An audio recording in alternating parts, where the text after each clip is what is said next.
look. Sir, Madam Speaker, Madam Chairperson. This is the real issue, Madam Chairperson. The rules of procedure is completely misusing by some privileged member of the government side. This is what's happening every time. Madam, you only call me to speak on budget. When I stand up for speaking, the honorable members raising a point of order with no connection with my speech. Just listen. Already you heard the speech of leader of opposition today, the way in which he presented the conditions of Indian economy and the danger which lies between the India-US trade fair. You can, yes, it will be jute for you. But the country, it is a real truth, which a leader of opposition is saying. Madam, at the outset, let me say this without hesitation. This budget is not a blueprint for a just, inclusive and confident India. It is a carefully packaged presentation. Want to hide distress, rewards the privileged, and ignore the pain of the common people. So the finance minister is proudly speak about high growth and development, but behind these claims lies the harsh reality. Like our Prime Minister surrendered before US on trade deal, sir, our rupee also surrendered. Our rupee also surrendered to US dollar. So Indian rupee is now hitting a lifetime low, crossing 91 against US dollar. Sir, Madam Chairperson, there was a कोई अगर शब्द ऐसा है तो कार्रवाई से निकाल दिया जाएगा. There was a निकाल दिया जाएगा, कोई दिक्कत नहीं. माननीय सदस्य. My point is that, sir, just like we surrendered, India surrendered US on trade deal, our rupees also surrendered to US dollar. Now our value of Indian rupees against the US dollar is 91. Once there was a chief minister of Gujarat who compared the value of rupees with the value of the government in India. The same issue I'm asking, Madam, what was the situation now? What was the situation now? Now Indian rupees 91 against dollar. Then what was the value of the government of India now? As per your then Chief Minister of Gujarat. Sir, Madam, let's look at a few real numbers. India per capita income remains among the lowest in the world. Inequality has reached extreme levels. The top 10% control nearly 58% of our total GDP. 10% control 58% of the total GDP. The bottom half population, the common poor people of this country, and the marginalized survives on just 15%. Nearly 34% of Indians lives on less than 100 rupees a day. This was the Modi era, Madam. This was the Modi era.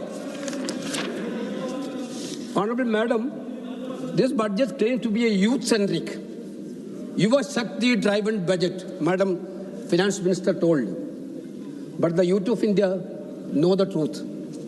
Youth unemployed has reached around 15%, with urban youth employment at over 18%. Regular salaried employment has declined from 22.8% to 21.7%. Nearly 40% of the salaried workers are no written contracts, and more than half have no paid leave or social security. For women, situation is very worse. Only 10.5% of rural women work in the service sector, and 1 in 4 urban young women who want to work cannot find a job at all. Then this is the Yuva Shakti budget, Madam Finance Minister is telling. In my question to this House, Madam, day before yesterday, the ministry admitted that only 64.91 crore rupees was utilized out of 526 crore in 25-26 for the Prime Minister's internship scheme. Over 82,000 offers were made, but only 28,000 youth accepted them. As of January 2026, only 3,417 interns had completed the internship. The budget cut for this scheme from 10,831 crores to 526 crores shows that even the government has lost faith on this scheme. Entrepreneurship field. If the government is cutting the amount from 10,000 to 500, what does it mean? Whether the scheme was successful? Honorable Madam, there is a clear ideological difference. We are all agreeing with the UPA and NDA. We are citizen-centric government. We believe in citizen rights. Right to work, right to employment, right to food, right to education, right to information. These are the rights given by UPA to the people of this country. Now what is happening? The government is dismantling all these rights. Manrega scrapped, RTI diluted, food security is cut, forest rights are violated. Now completely the rights are becoming violated. Madam Speaker, Madam Chairperson, I'm coming from a state which has 100% literacy. Everybody know that. Whenever our Honorable Prime Minister is coming to Kerala, I'm also glad to say that he used to wear mundu to feel that dhoti.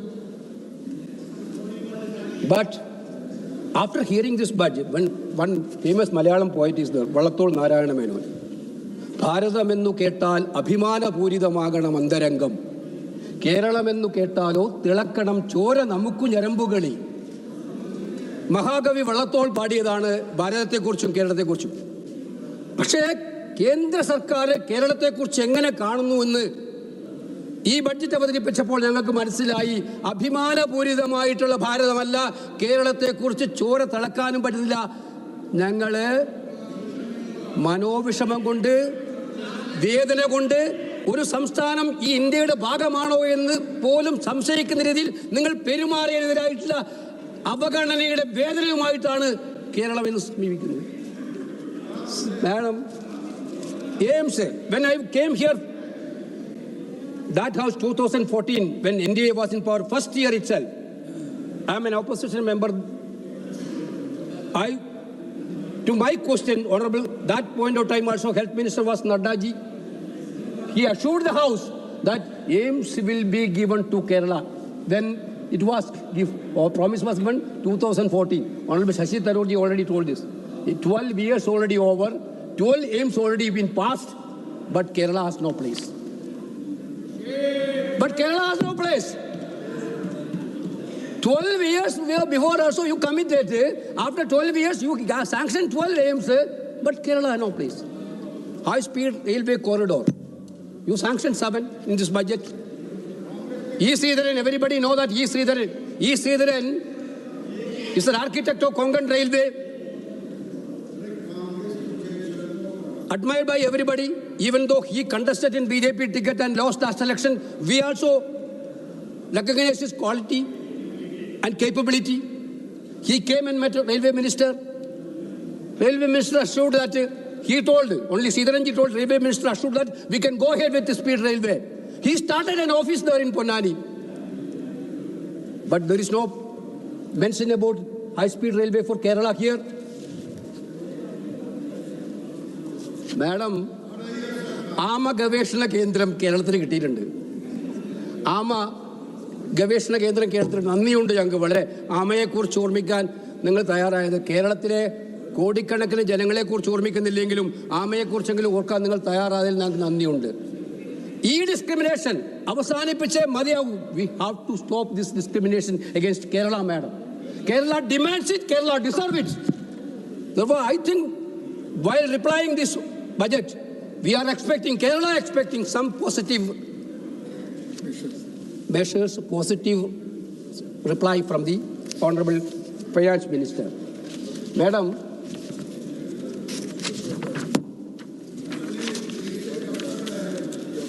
recently, Union Finance Minister Suresh is coming from a place where the paddy field of Kerala is rich, Kuttanadu. Recently, Union Minister Expenditure Secretary, Finance Expenditure Secretary, had sent a letter to the Kerala Chief Secretary directing the additional incentive bonus of rupees 6.1 per kg given to paddy cultivators should be stopped. Same. It is very interesting that what is the reason given by that? Surplus paddy production could become a burden for the exchequer. Mentioning that surplus paddy production becoming a burden of the exchequer, citing this reason, the union government directed the Kerala government to stop the incentives to the farmers. What a cruelty this to the farmers. If they are doing a crime, if the cultivation of paddy is a crime, madam, what extra? This is you are telling farmers friendly. Madam Speaker, no economy can grow sustainably at an atmosphere of fear and hatred. No nation can prosper when communities are divided. Now today it is being a normalized situation in our country. State-sponsored terror in the name of what is proudly called bulldozer Raj has become a new political tool. Madam, what is even disturbing, the community has been attacked very severely. 80 churches and 80 institutions are attacked during the Christmas season, last Christmas season in this country. Madam, because without communal harmony, how can we grow economically? Madam, we are all wondered and shocked by hearing the statement of a chief minister. I am quoting, we are not hiding anything. We directly say that we are against Mias. Now encourage everyone to give trouble to Mia. This is a statement of Assam Chief Minister Hemanta Biswa Sarma. What a shame this, madam. What a shame this, what a shame this, madam. And even alarm yes. And BJP Assam unity shared edited video showing CM Hemanta Biswa Sarma. So, ma'am, I am completing. Let me complete. कार्रवाई से निकाल दीजिए. Let me complete. Let me complete. Last. I told about Article 25 is very clear. Our constitution guarantees freedom of conscience and right to profess, practice and propagate religion. Christian institutions, Christian churches, fathers, nuns, all are attacking by the government. Then other side they are going with the cake also when the Christmas season is coming, including Prime Minister. This should be stopped. This type of atrocities against minority, Christians, Muslims, Sikhs should be stopped. There should be harmony is needed.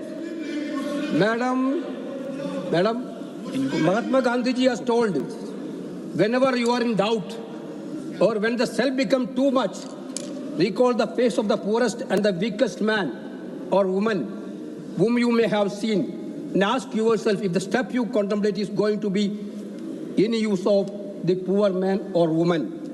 Yes. This is the idea of Ramrajya by Mahatma Gandhi ji. But going through this budget, it seems that government was only recalling the face of the few wealthiest, the so-called friends and corporates. Thank you very much. माननीय सदस्य श्री भास्कर भगेरे जी